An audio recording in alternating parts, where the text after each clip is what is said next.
Could Canada really survive if its closest allies suddenly turn their backs?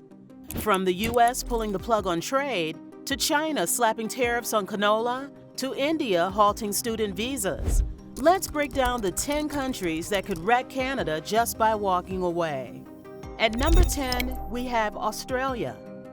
Australia and Canada have a strong partnership through their membership in the Five Eyes Intelligence Alliance, which helps them work together on signals, intelligence, and cybersecurity. This alliance, created under the United Kingdom, United States of America Agreement, allows both countries to share secret information and respond to global security threats. Their cooperation has grown to include cyber defense and fighting terrorism, showing how threats have changed over time. In the Indo-Pacific region, both nations support a rules-based international system and are focused on keeping the area stable, especially with China's growing influence in the South China Sea. Canada's Indo-Pacific strategy names Australia as a key partner in protecting maritime security and freedom of movement. Coming in at number 9 is Mexico. Under the United States-Mexico-Canada Agreement, Mexico has become a key trade partner for Canada, especially in the automotive and agriculture industries. The USMCA provides a stable structure that helps connect supply chains across North America, allowing Canadian manufacturers to get parts from Mexico in a cost-effective and efficient way. This is very important in the auto industry, where parts often move between countries several times before final assembly. Canada's auto sector works closely with Mexico's factories, with both countries sharing production rules and enjoying tariff-free trade under USMCA's rule of origin. In agriculture, Canadian farmers depend on Mexican imports for seasonal labor and food products, while exporting grains and processed foods. Disruptions, such as upcoming United States tariffs in 2025, could harm trade, raise production costs, and weaken supply chains across the continent. At number 8, we have Saudi Arabia. As of early 2025, Saudi Arabia supplies over 10% of Canada's crude oil imports, making it a top foreign oil source along with countries such as the United States and Mexico. In March 2025, Canada imported around 235,000 barrels per day from Saudi Arabia, and this volume had stayed fairly consistent. These energy ties have grown more important since Canada fully banned Russian crude oil in 2022 due to sanctions and global tensions, leading to a supply gap that Saudi Arabia has helped to fill. Maintaining steady relations with Saudi Arabia is now essential for Canada's energy security and price stability. In addition, Saudi Arabia's leadership role in the OPEC+ shapes global oil supply and pricing, directly affecting how Canada manages its energy costs and long-term economic planning. Coming at number 7, India is the largest source of international students in Canada, playing a major role in the country's education system and labor market.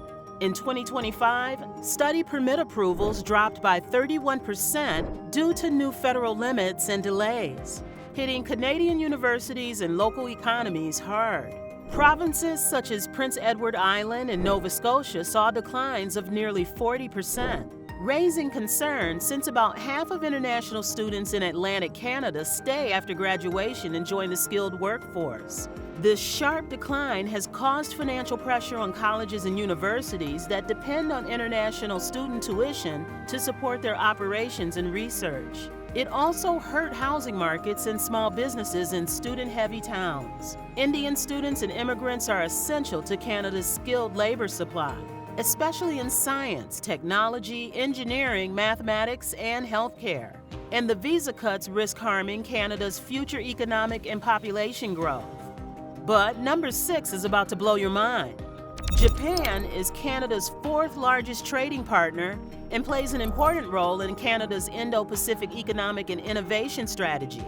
Their trade is guided by the Comprehensive and Progressive Agreement for Trans-Pacific Partnership, which lowers tariffs and makes it easier for Canadian goods and services to enter Japan. This has helped increase exports in agriculture, energy, and advanced manufacturing. In technology, Japan works closely with Canada on digital infrastructure and innovation, including artificial intelligence, clean energy, and quantum computing. These partnerships are supported by science and technology agreements and help Canada access advanced research in global markets.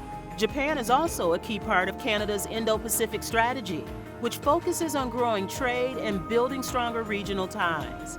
If this partnership were to weaken, it would harm Canada's efforts to create stable supply chains and maintain a strong and balanced position in the Indo-Pacific region.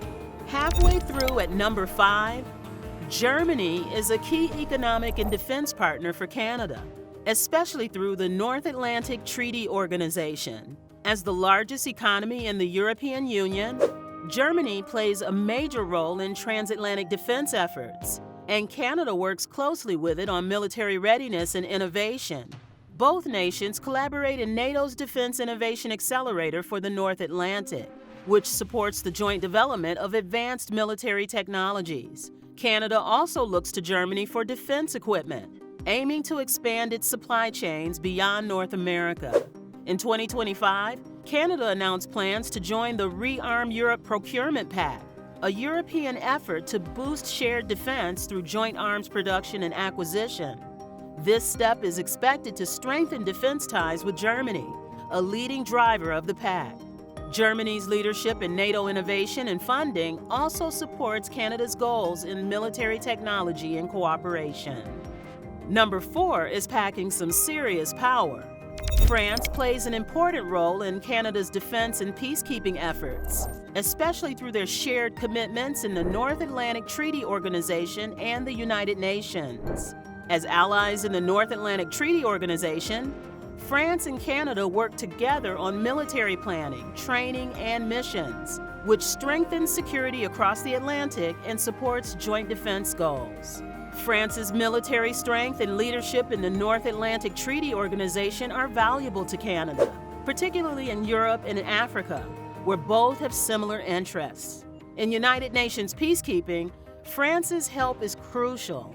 Canada has a strong history of supporting United Nations missions, and France often teams up with Canada in French-speaking areas like Mali and the Democratic Republic of Congo. France provides key support in logistics, intelligence, and local knowledge. At number 3, we have United Kingdom. Canada and the United Kingdom have a strong and lasting partnership focused on sharing intelligence, working together militarily, and protecting the Arctic region. At the heart of their intelligence cooperation is the Five Eyes Network, an alliance that includes Canada, the United Kingdom, the United States of America, Australia, and New Zealand.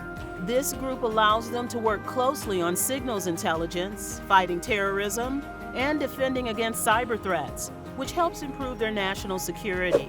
Their military connection goes back many years, with the Canadian Armed Forces originally based on the British system. Both countries have fought side by side in major wars, such as the First and Second World Wars. Today, they continue to work closely through the North Atlantic Treaty Organization and United Nations peacekeeping efforts. Canada also hosts the largest British military base outside the United Kingdom. At number 2, China is very important to Canada's agricultural export business, especially as a large buyer of canola, pork, and seafood. But their trade relationship has become unstable. In March 2025, China put heavy taxes on Canadian farm products, including a 100% tax on canola oil, canola meal, and peas, and a 25% tax on pork, fish, and seafood. China did this in response to Canada's earlier taxes on Chinese electric cars, steel, and aluminum. These taxes have hurt Canadian farmers and exporters badly. Groups like Grain Growers of Canada said the taxes could ruin farmers who are already having a hard time, especially in the prairie provinces where canola is a key crop. The taxes came just before spring planting, making things even harder. Since late 2024, Canada and China have had growing tensions after Canada accused China of unfair trade and started its own taxes. China then started an investigation and took these harsh steps. And finally, at number 1, the United States is Canada's most important partner for both the economy and defense, with trade between the two countries worth more than $800 billion every year. Because of this close connection, Any problems in their relationship could seriously hurt Canada's economy. The car industry has been a key part of this connection since 1965, when an agreement allowed cars to be traded without tariffs and helped build Ontario's factories. However, in 2025, tensions grew because of tough trade rules from the United States, especially under President Donald Trump's leadership. The U.S. added new taxes on Canadian steel, aluminum, and cars, and Canada responded with its own actions, showing the strong economic partnership is breaking down. Canada's Prime Minister, Mark Carney, said the old way of working with the United States is over, and Canada needs to plan a new economic path. On defense, Canada has worked closely with the U.S. through groups like NORAD and NATO. But with uncertain U.S. policies, Canada is looking for other defense options and more independence, worried about how reliable the U.S. will be in the future. Canada's strength is tied to these 10 key countries, and losing their support could shake its economy and security like never before. Which country do you think would impact Canada the most if relations broke down? Let us know in the comments. Don't forget to like, share, and subscribe.